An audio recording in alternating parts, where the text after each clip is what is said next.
wrong! All right, welcome to The Jig Is Up. My name is Darcy, and joining me tonight is Jason. Welcome, buddy. Hey, brother, how's it going? Not bad. How about you? I am finally enjoying a windless evening. Yeah, you had some trees knocked over, and you were doing some fun cutting today, weren't you? Yeah, it was crazy. We had a couple of days where there was some serious weather blowing through, and I got more sticks in my yard than I know what to do. Nice. Well, if you got nothing else to do, you get to go clean up sticks now. Yeah, it's not enough that I really do enjoy just mowing the lawn. Now I get to rake all the tree debris off first. Lovely. Yeah, that's what you get for living up north. Yeah, God's country. Yeah, something like that. Yeah. So we got kind of a jam-packed show here. Let's kick off with some hunting rights in Saskatchewan. The government has decried that First Nations and Métis people will only be hunting during hunting season on Crown land. What do you think about that? Well, I think first thing that strikes me is, again, this is about the government trying to position itself as a conservation organization with its legislation, and that somehow they're here to protect animal herds and animal integrity, and that anybody who's Indigenous who goes hunting is a threat to those populations and that management structure. Yeah, absolutely. I think that's patently untrue.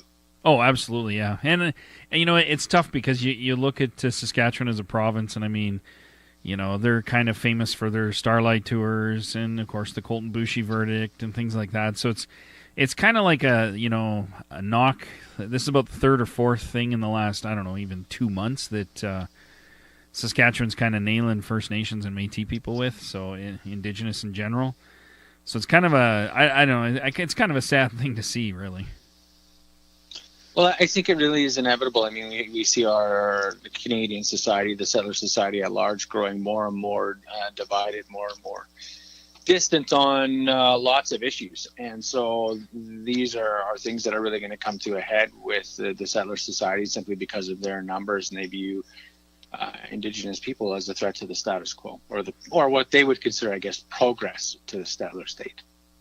Absolutely. There was a recent, I think it was it CBC, I think, or maybe APTN that put out a poll, and they polled non-Indigenous people, and it was on I think it was 5 or 6 questions, but what was the general idea was, do you feel like the government spends too much time on Indigenous issues? Do you feel like we spend too much time apologizing? And resoundingly, the answers were yes. The majority of the answers were yes. We spend too much time on Indigenous issues, and the government's always apologizing way too much. So it's kind of not really a surprise that we're going to start seeing the hunting rights getting restricted. And you see that sentiment, right? And I mean, if you're not going to, you're definitely going to see that in more rural places in both Alberta and Saskatchewan. And Manitoba won't be probably far behind.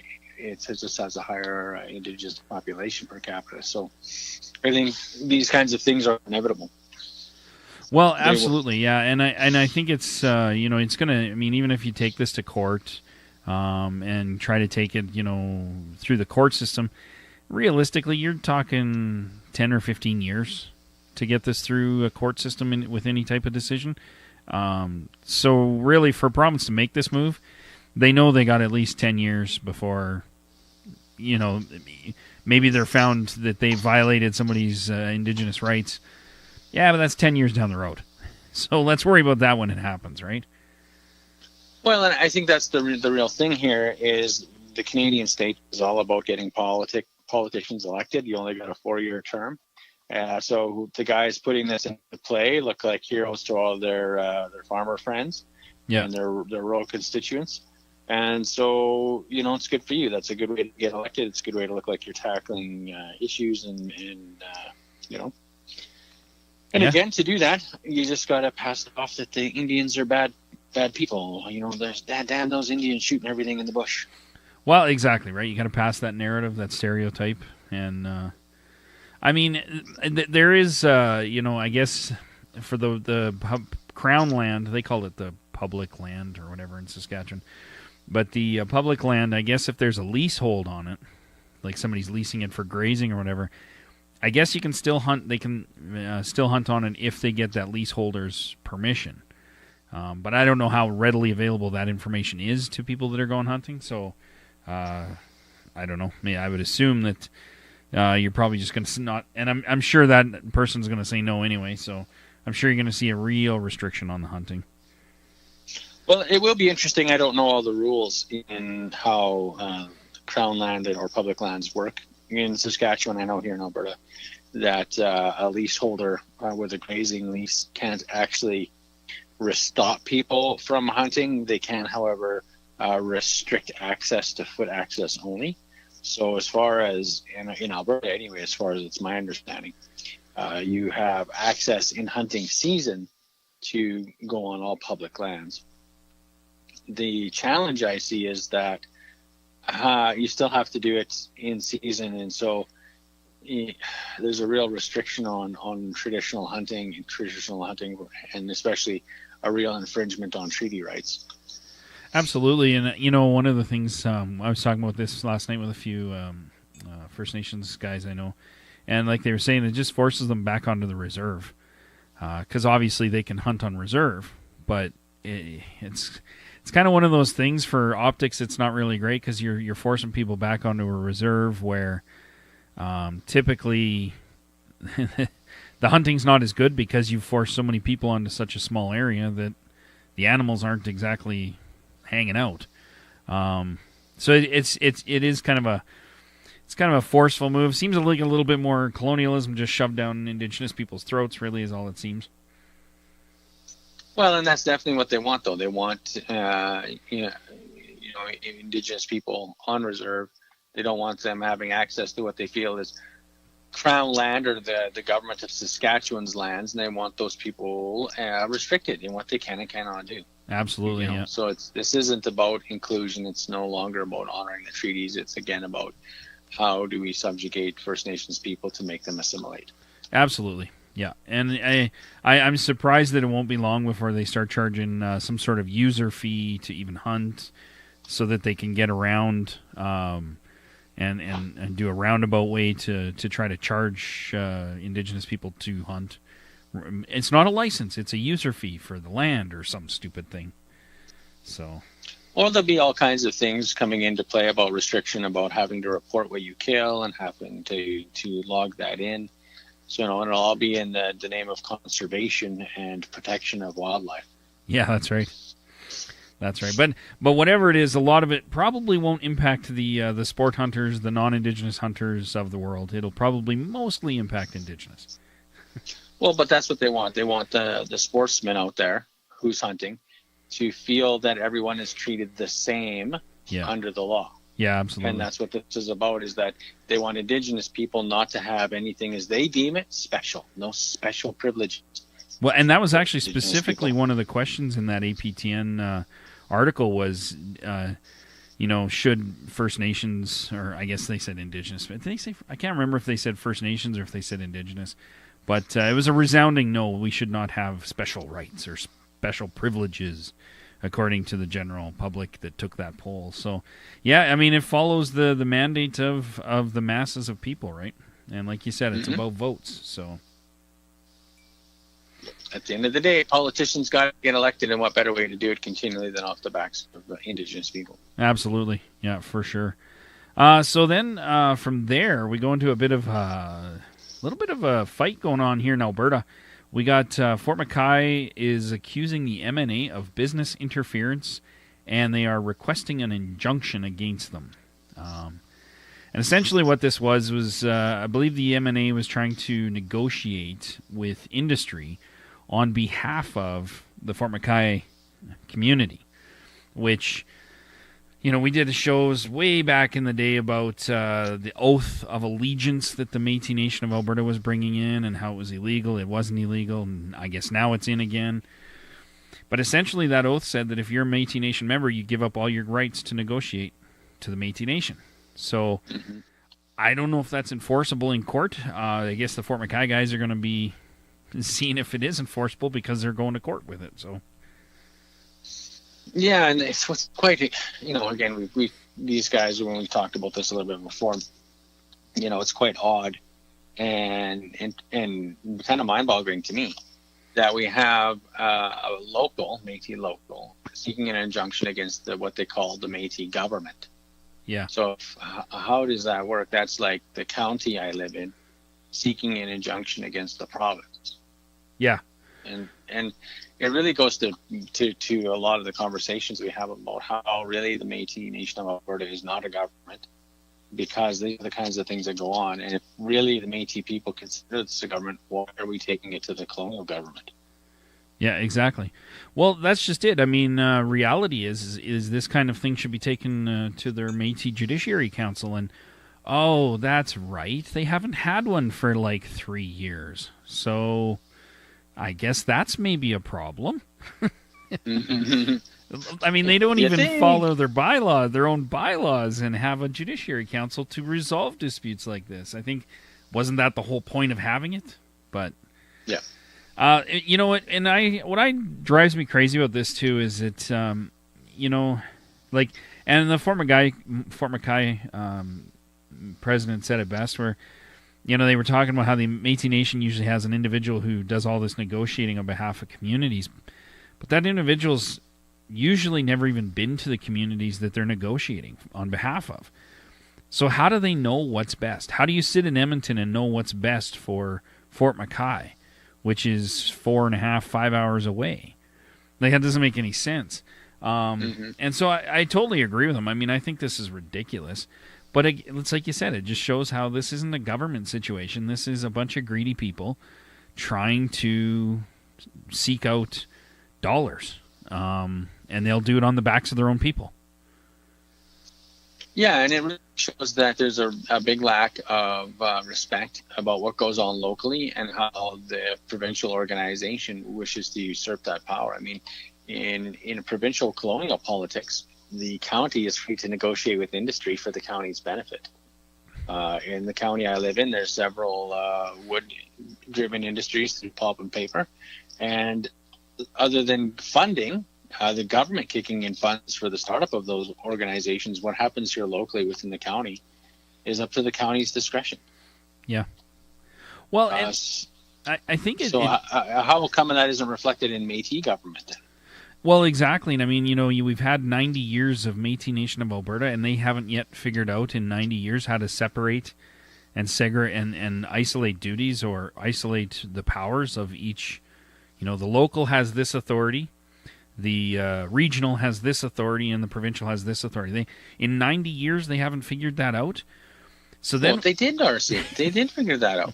All of that resides in the power of the presidency. Exactly. Yeah, it all resides. So they did figure that out. Whoever the at this moment in time, the Madame President, has total power. Yeah. The community, the local, has no power. Well, and that is certainly how they want it. And that sounds very democratic to me. It's highly democratic. Like I think that's they should travel the world to show everybody their democratic system, just to really highlight how awesome it is. Well, it would really be good, I think, if Métis people supporting this organization did step up to the plate and begin to, kind of school our colonial settler cousins there on how to truly run a good democratic organization. That's right. You give the power to all one person, and we're good. Yes, let's model the M&A structure for our partners there, so they have a real good idea of how it should work. Yeah, we'll see how long that lasts. I think we're doing a good job, because when you look at the federal government, it seems that all power goes to the top. So maybe they are taking a page out of the M&A's book. Yeah, well, there you go. It could be. Yeah, well, and especially heading into elections, like I just think this is. I don't know. I think the whole thing is ridiculous. They're heading into elections. They've broken bylaws. They've never been had to answer for it. They're trying to negotiate for communities. They have no idea what that community even needs. I mean, we did a couple of podcasts ago. We're talking about the Manitoba Métis Federation that said, now that we have this money, now we're going to go to the communities and find out what they want. I'm like, well, if you don't know what your communities want after, like in this case, 90 years in Alberta, what are you doing? What have you done for 90 years? I mean, In 90 years, you haven't figured out how to run a governance structure. You haven't come up with new ideas to break away from the nonprofit mold. I mean, if you truly want to say they're a government for Métis people, then break out of the mold and put some thought to how you structure it and how you segregate the powers. My God, this is like democracy or governance 101, for God's sake. Mm-hmm. And I think that's the real challenge, though, is that we have Métis people, and we have, and again in Alberta, it's the MNA's election year. But where are the leaders posting about their resolution to this? You know, if they're running for office or rerunning, you know, what do they see as a solution? And you kind of see mum's the word. Yeah, exactly. Because they don't really have one. No, that's just it. I mean, you know, you want to talk about elections. Well, look at every other election. I mean, when it comes to a municipal election at any level of government elections, those people running for election should be publicly accessible, should be there to answer questions, should be there to tell you their plans for the future. And I guarantee you're not going to get these answers from Madame President. Where is she even going to be to talk to? So it's I don't know. It's it's disheartening when I read these things.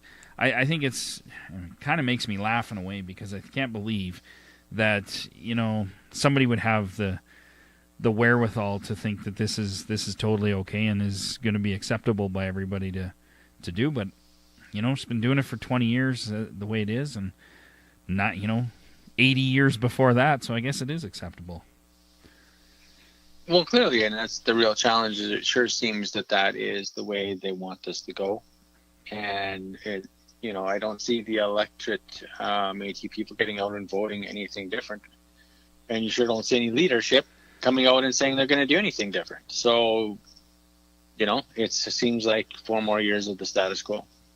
Well, that's just it. And I know they got lots of candidates running, but, I mean, is the deck stacked against them from the beginning? Because are they going to have enough people to even show up to vote to make a difference? Audrey's got Madam President has her cadre of people that are followers, and they'll all show up to vote. Is that going to be is anybody? It's voter turnout at this point that's going to make the difference, not necessarily one candidate is so much better than the other. It's going to be voter turnout. Well, exactly, but I still think some of the challenge lies in the fact that none of the electorate, like the people seeking election in the offices, have come out on any of these issues. And yeah, so true. even if we manage to change leadership, where do they actually stand on anything other than they're very proud of their Métis identity and their Métis heritage, but there's very little that they're saying they're going to radically alter the course of this wayward ship. Well, and that's true, absolutely. I did see one comment, and it wasn't even really a bold statement. It was just one of the candidates running for president had stated on this particular issue that they would support communities. I guess that's the political speak, but that's such a vague statement. What does that mean? You're going to support communities? Because I'll bet you right now Madam President is saying, well, no, we're supporting the community. We've hired somebody to specifically negotiate for all of our communities. That's how we're supporting our communities. And so I'd like to see, like you said, a little more clear, defined statements from anybody that's running saying, this is wrong, this is what we want to do. Well, and see a solution other than a top-down solution. If you support communities, how do you support a community in a top-down organization like that for those independent, self-directed negotiations? Well, exactly, and it's specifically to this. What are you going to do when Fort McKay says, okay, what are you going to do different? Well, tell us ahead of time. What is your plan? What is your general idea, at least at this point in time? So, these are some things that I think definitely need to happen. And it was interesting too. I think one of the last points I want to make about this was that the Fort McKay guys kind of compared the MNA the MNC in that matter to the Assembly of First Nations, and they said, the Assembly of First Nations doesn't dictate how negotiations are conducted within their communities. So why is the MNA and the MNC going to do that? And I thought that was a great point to make. Why are they? Mm-hmm.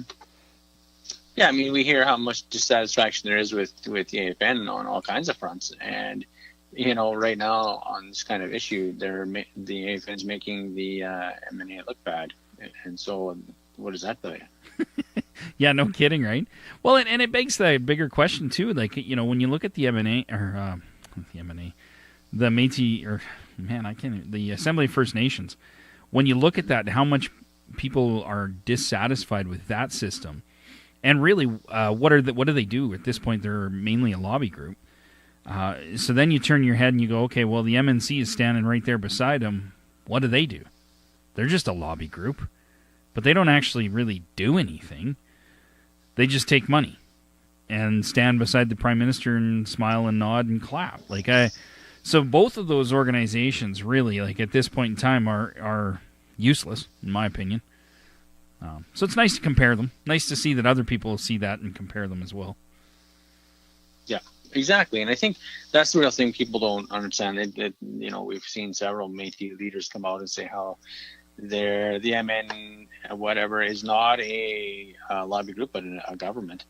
But yeah, what we see is that if it was a government, it has no independency outside of government funding or industry funding. And so how can it really be a government when, again, it really is a lobby organization, no different than the AFN?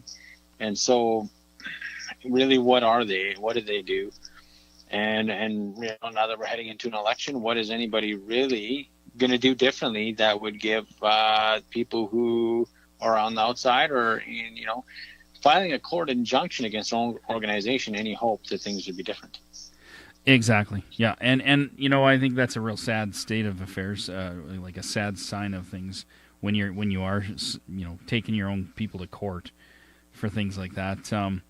One of the things that I am kind of trying to do down here is I'm trying to organize a Métis Nation of Alberta elections candidates forum, and I don't even think I told you about this yet. But in July, I'm trying to organize it for July so that we can do almost kind of a live show and have all of the candidates running for Region 3 at least. And I'm going to ask them some questions, and I'm going to open up to the audience to ask some questions. But I really want them to answer, okay, when it comes to accountability, are you going to bring in where everybody has to post their expense accounts? Is that going to be public information? Are your members going to have access to to see how many members are on the membership list? All these kinds of accountability and transparency things. Because I really want to see, are any of you really different? Are you going to do something different? Because I see a lot of them saying they want change. But what does that mean? You got to be more specific than that. So that's what I'm working on. Well, I hope that succeeds. I mean, we need to create some kind of forum where people are held accountable and have to answer some hard questions right from the electorate before people cast their ballot. But I mean, everybody wants change when it comes to these things. I want the person out because then I can sit in their chair and get the paycheck they're getting, and boy, won't that be great. Yeah, exactly. Well, and again, what is change? So, okay, I got elected. I brought in 3 new events for the year. Oh, well, that was change. Look at how much more stuff we're doing. We did 3 whole more events in a year. Is it that kind of change, or are we talking substantive change here, where the people can actually go, hey, these guys are doing all right now. They're doing better. So we'll see. I'm excited for it. I hope it comes to fruition. I think the only person I haven't heard from is the current vice president of Region 3, and I'll leave his name out, but I sent him a message. So if you're listening, you want to check your messages. But everybody else seems to be on board, so we'll hopefully have that to mid-July, I think, and we'll post it up as quick as we can so they can get out there before the elections. I think that'd be amazing because I don't think that's something it's really happened within the MNA. And what's funny is that you take up that initiative when the MNA doesn't work to create those kinds of forums. I mean, that's what real government does. Real government engages the candidates, engages diversity, engages those conversations, so the electorate knows who they're voting for. Exactly, and I that's actually part of the reason I wanted to do is show them that, what, non-Métis Nation of Alberta members are taking this initiative, but you guys aren't. I mean, that's pretty pathetic. But again, that's just my opinion, whatever. But, accountability, it's for those other guys. yeah, that's right. That sounds like a Visa commercial or something. Yeah. But hey, speaking of, we have some good news for all you Métis Nationers out there that are diehard Métis Nation fans. The Métis Nation of British Columbia is going to be taking control of their child welfare for Métis children in foster care by 2021. And so, hey, I honestly, without even being sarcastic, I think this is a good move.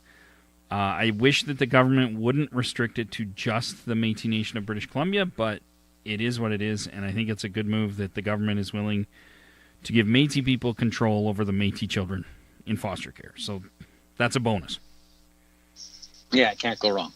Well, I mean, it can go wrong in a lot of ways, but at least then Métis people are having some direct impact and direct say into probably what is a staggering across Canada issue is Indigenous kids in care. Absolutely. So, it's overwhelming. The numbers are staggering, and so to get any kind of movement at all is good. Yeah, and they had some numbers in the article that I read about this, and currently right now there's 520 Métis children in foster care just in BC alone. However, up until recently, they weren't really putting much effort into determining who was and was not Métis. So there could be a lot of, a few hundred, who knows, Métis children that are classed as white kids in the foster care system that I don't know if we'll ever figure it out at this point for them. But I hope that they didn't really have a structure for what this really means. They said, no, we've agreed to do it. Now we're going to work it out for the next few years to make sure that it happens and work out how it happens. And but I truly hope it means that perhaps the Métis people get to decide who actually gets removed from a home and who doesn't. I really hope it gets to that level because I think that's where the key is here. Yeah, absolutely. If the government's going to keep stealing kids and we just get to take care of them, I don't think that's a good system. So, yeah, that's not going to be a good deal. No. Hopefully, it doesn't. That's not the way it goes. But I guess we've got time to work that out. I think at least it's a conversation that has the possibility to go in the right direction. Absolutely, and as far as the BC government goes, you got to give them some kudos. This is the first time in Canadian history that this has happened, so they have made some history. And the minister, I think it was the deputy minister that was there, made the statement that that's the real legacy of colonialism, the separating of kids from their families and culture, and that the real foundation that's the real foundation as to why we're doing this. And I think that's pretty impressive that they've actually recognized that is colonialism and part of genocide, and they want to actually stop that. So, good on them. I mean, that's awesome. Mm-hmm. Yeah, now hopefully it sets a model that this can continue in jurisdictions right across the country.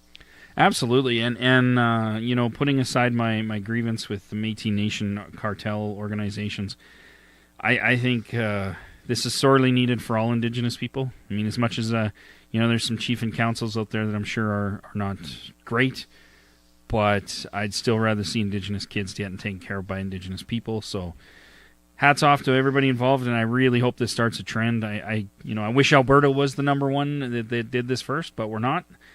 So hopefully we're number two. Maybe it'll be a reverse colonialism from west to east as opposed to the colonialism that went east to west.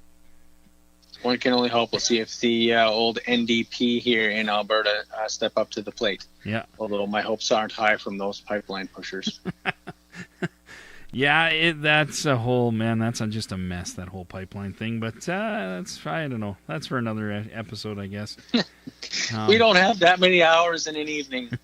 Well, it's funny because, not to get too into it, but when I was out in Victoria, it's very clear out there that people don't want the pipeline going there. And whether I agree or not, it doesn't matter. That's the way they feel.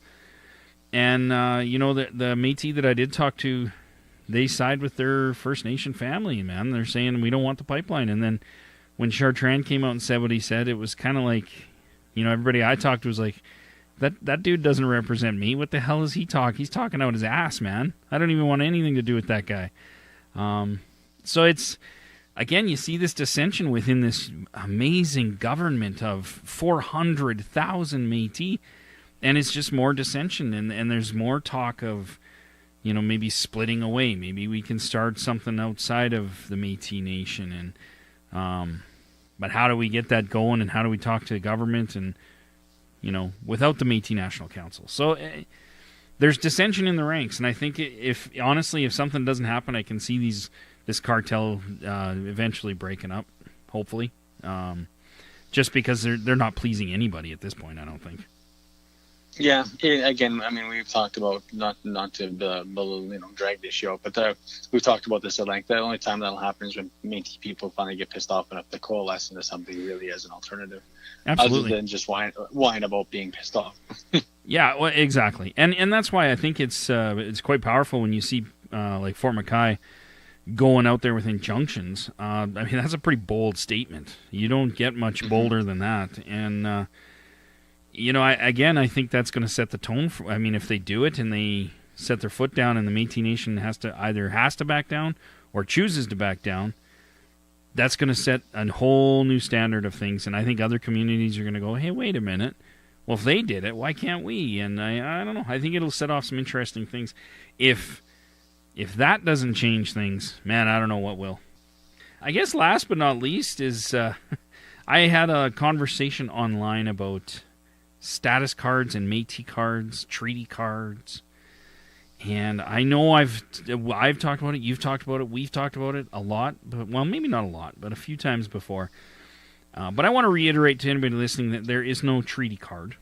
It is an Indian Act status card, is what it is. Indian Act is not treaty. Indian Act is a genocide act, and treaty is treaty. So when you signed a treaty, you didn't get a card. And the nations that don't have treaties still have Indian Act cards. So it's not a damn treaty card. But basically, the conversation we had was, it was about people that had basically, I guess you look at it like dual citizenship, where they have their Indian Act status card, and then they have their Métis card. And, well, that's not fair. They shouldn't have both. And my thoughts are, well, we're one Indigenous family, right? So, why not have both? What is it that says we can't have both? And well, you can't have both because then you'll be double dipping into the coffers of that government funding, and then there's just not enough bread to go around for everybody. Exactly. Yeah. That's the mentality that I see. Well, and that's it. That's the government's attitude, right? Is they don't want people having both because they don't want to pay for programs for those people twice. Even though that's really, that not really doesn't make sense, but that is the mentality. And, some of the things that I think, for me, that is difficult with this conversation is when you see people so entrenched that they need to have a card to determine who they are or who other people are. Like, we need to register our people. And, I made this point, and I hope it gets across. The only time people need to register their race with the government is when the government is committing genocide. And that is it.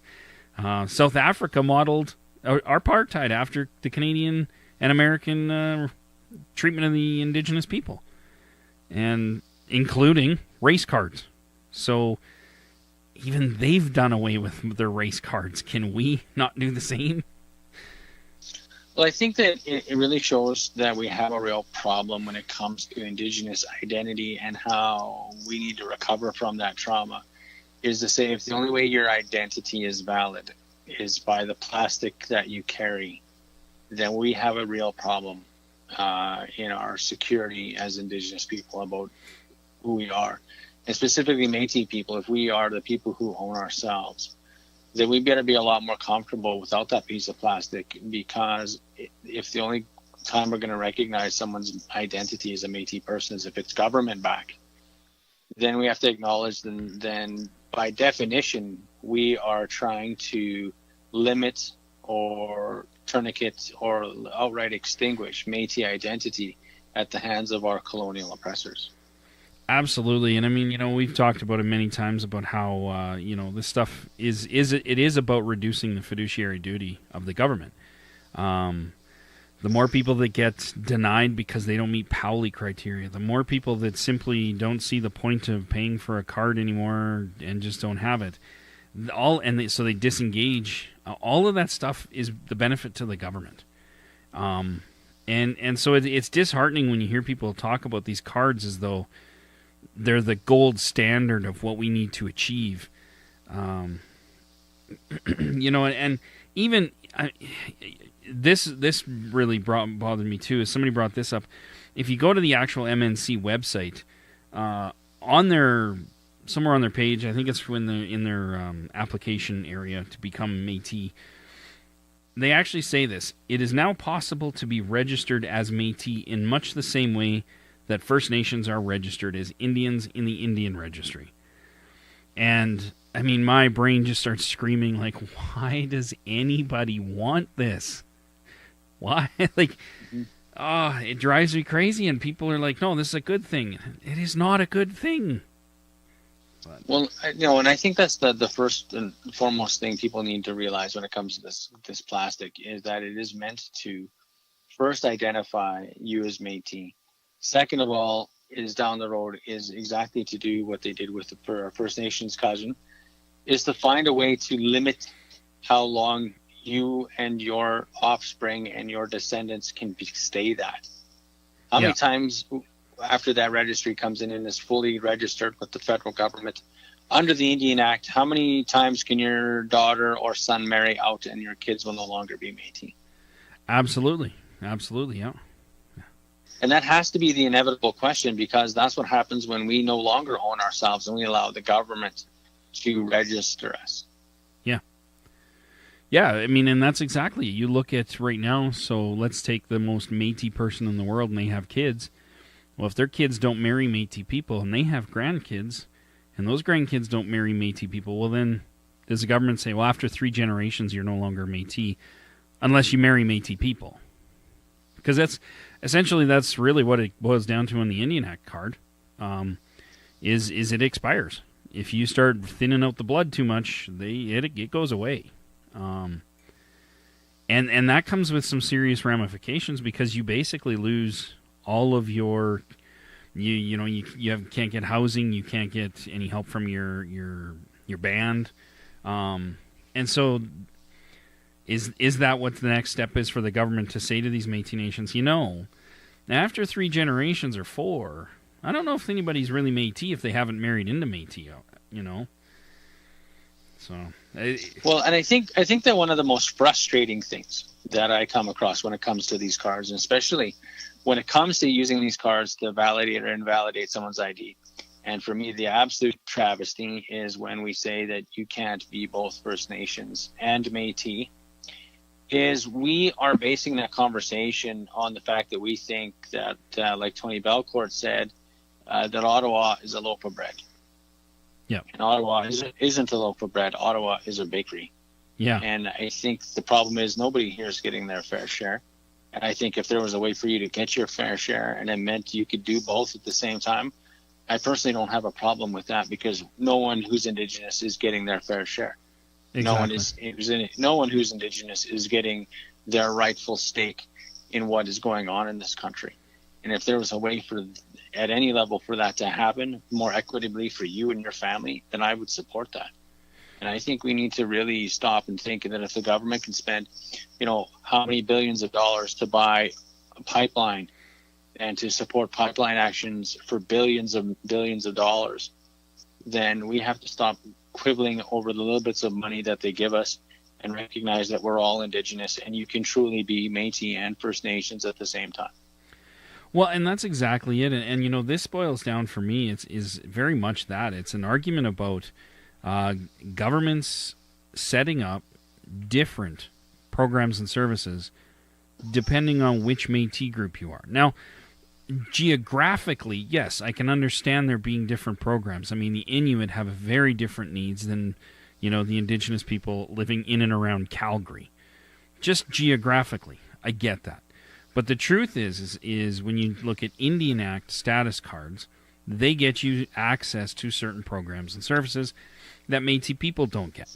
But Métis people get certain access to programs and services that First Nations don't get.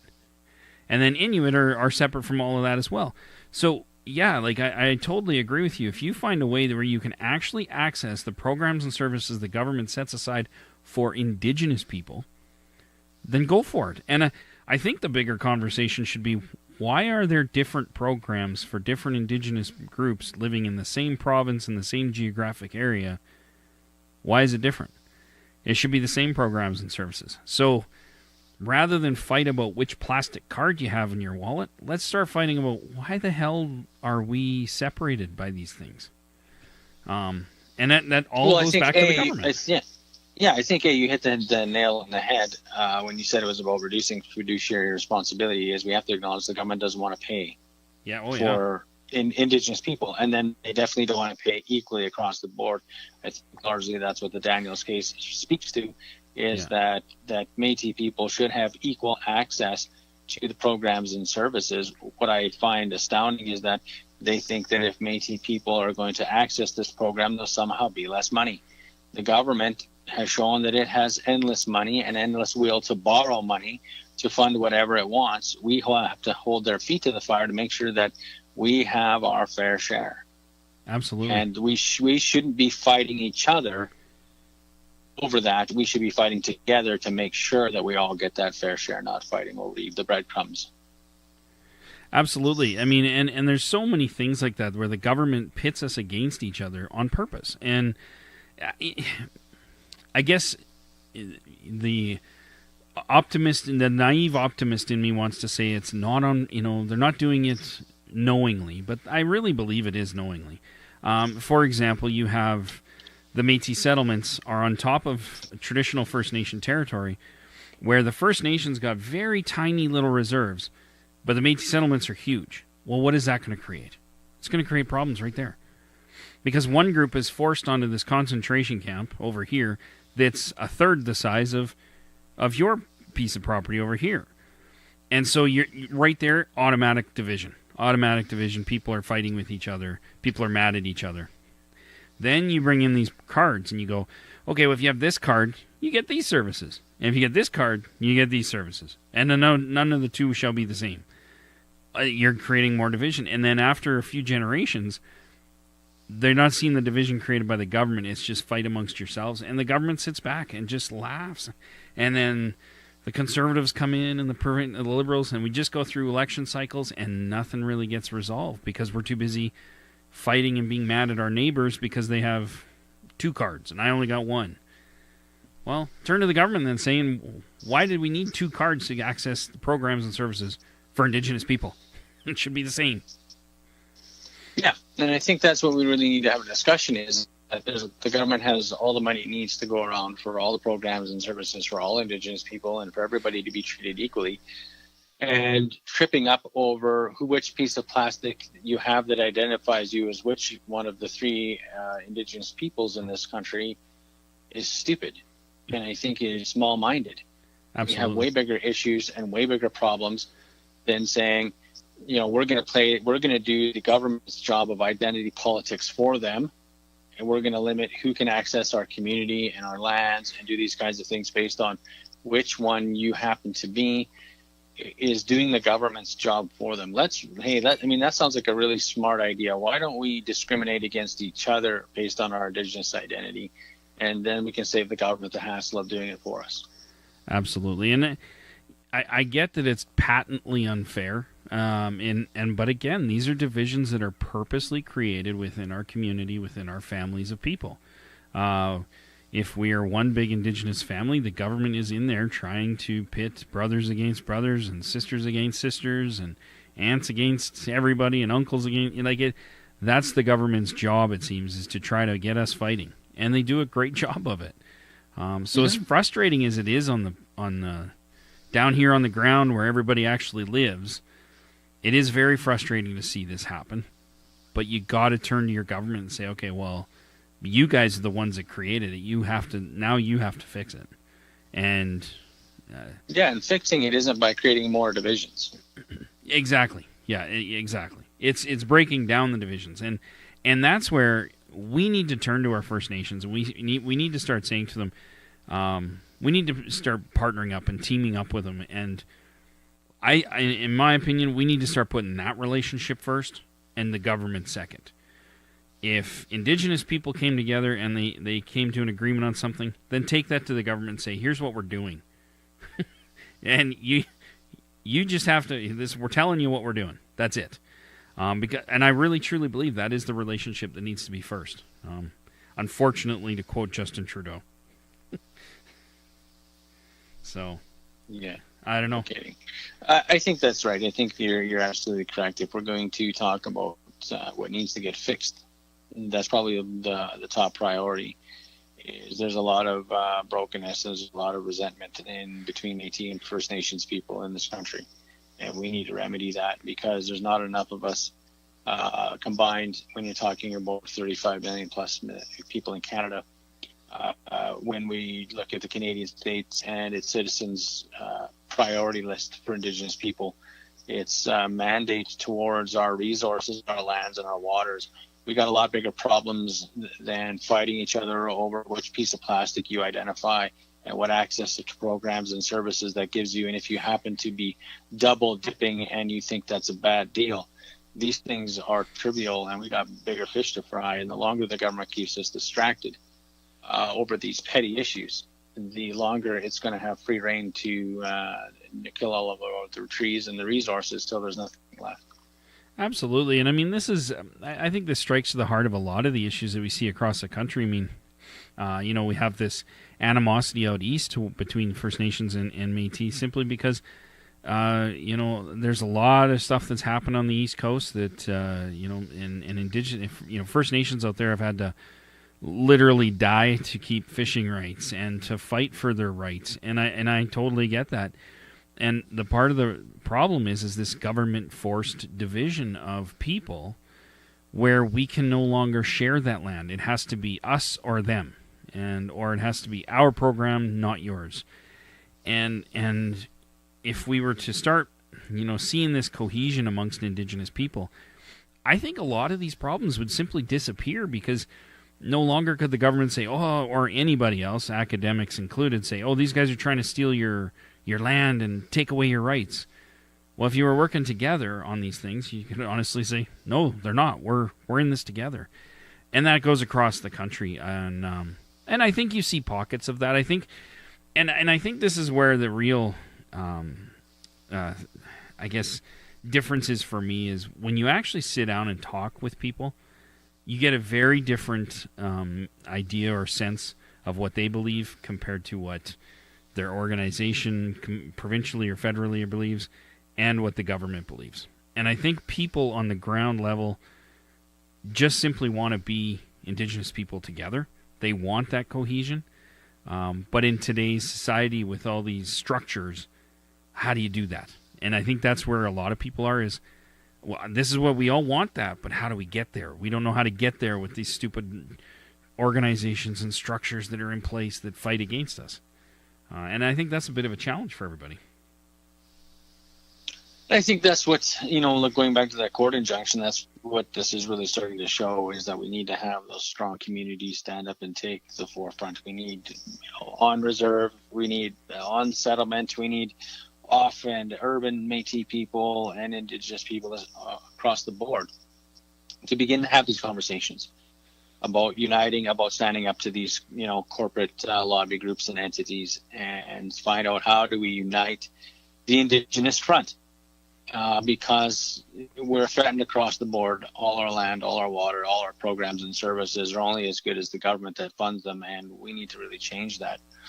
Because millions of dollars in resource money is being extracted daily, and we don't see, a tenth of it. So, yeah, we really need to change the narrative. We need to have a bigger vision than these small-minded conversations and these petty arguments, and get down to the business of reconciliation. And that needs to start with our own communities and our own people and our own relations. And when we do that, I think we'll find the true strength of Indigenous people in Canada, and we can really change the narrative of this conversation. Beautiful words. That's a beautiful way to end it. I think I had nothing better to say, man. You are the professor. I just wanted to let everybody know that we do have a new website up and running. So if you want to go check it out, it's www.metipodcast.ca. And you can go to the contact form and fill it out and get on our mailing list, our email list. You can check out some of the things that are there. You got the most recent episodes. You got our Twitter feed. All sorts of stuff is on the page. So check that out. Links to the Patreon page. So if you did enjoy this show and you want to get more stories and interviews, head to our Patreon page. The link will be in the description. And for as little as $5 a month, you get exclusive access to exclusive content. And please feel free to do that. Every little bit helps, as you may have noticed or may not. I don't know. We did use our patron money for the last couple months to help sponsor the Institute for the Advancement of Aboriginal Women. Here in Alberta, we sponsored a young woman to go to their retreat. It was for, I think, 13 to 17-year-olds, so we were able to use that patron money for that. So just so you know where your patron money is going, it's going to make Jason plant trees, and it's going to do things like that within our community, our province, and maybe even on a bigger scale, hopefully. So, it's not just to go to pay me and Jason a nice fat wage. So, yeah, we're trying to do this to use this to make our communities better and stronger. So that's where it's going to go, and that's what we did with it the last couple months. And I'm really happy that we were able to do that. That was awesome. Okay. Now that the weather's a bit nicer here and the wind's out, hopefully we'll get out and plant those trees. Yes. I have a little more to plant than people paid for, because that's what I do. So I picked up a whole bunch. So I'll try to get that video so you can see me sticking trees in the dirt. I'll try to get that here done shortly. Absolutely. And from what I understand, you're going to be replanting like an old cut block or something? Yeah, it's a little bit of an older growth reforest, so some of the trees are up, but there was originally a pine spruce mix stand that is just all suckered back to poplar because it was cut and never reforested. So we're going to start to bring back some of the indigenous trees and to restore some of the habitat. Nice. So that's, if you go to our Patreon page, that's, for $10 a month, that's what your money's going to go to, is make Jason plant trees. So I encourage everybody to go do that, because Jason needs the workout. He's just been laying around the house all day these days, not doing much of anything. So surfing the web, getting ready to do the podcast rant. That's all I do. So yeah. Absolutely. I'm happy. You sponsor. I'll plant as many trees. You want to put your money in there? I am happy to plant trees all day long. Awesome. So yeah, we have a live event coming up next weekend on June 16th. It's at the Wild Rose United Church, and you can go on Facebook and find out all the information. It's on our Facebook page, at Metis Podcast. And it's going to be really fun. I hope anybody in the Calgary area that enjoys the show comes out and is able to ask questions. We are going to be talking about decolonizing the arts, and we have some really awesome guests coming on. Some artists that I know, some that I don't, and so it's really going to be a great conversation. I'm looking forward to it. It's a whole family event. Excited. Yeah, it's a whole family event. So if you want to bring your kids and stuff, there's a lot of things they can do. Like, they're going to be painting, there's going to be stories, there's going to be drumming, all that kind of stuff. So it's going to be a blast. So check that out, and then we're going to post that. I'm going to get that edited and posted up the following day on Sunday, so that everybody can hear it. So that'll be a bit of a special episode for everybody. So I hope you guys like it. And I don't know, any final thoughts, Jason? Not for me, sir. All right. Well, you heard it best then. Until next time, I guess we'll be back other than the live event, we'll be back in 2 weeks to rant and rave again. And until then, the jig is up. You are the spark that's starting a fire that will spread across this land. And it will be a fire that doesn't burn, but a fire that cleanses. A fire that ignites in our hearts and creates light. No more living in darkness. Our time now is to be light in the world.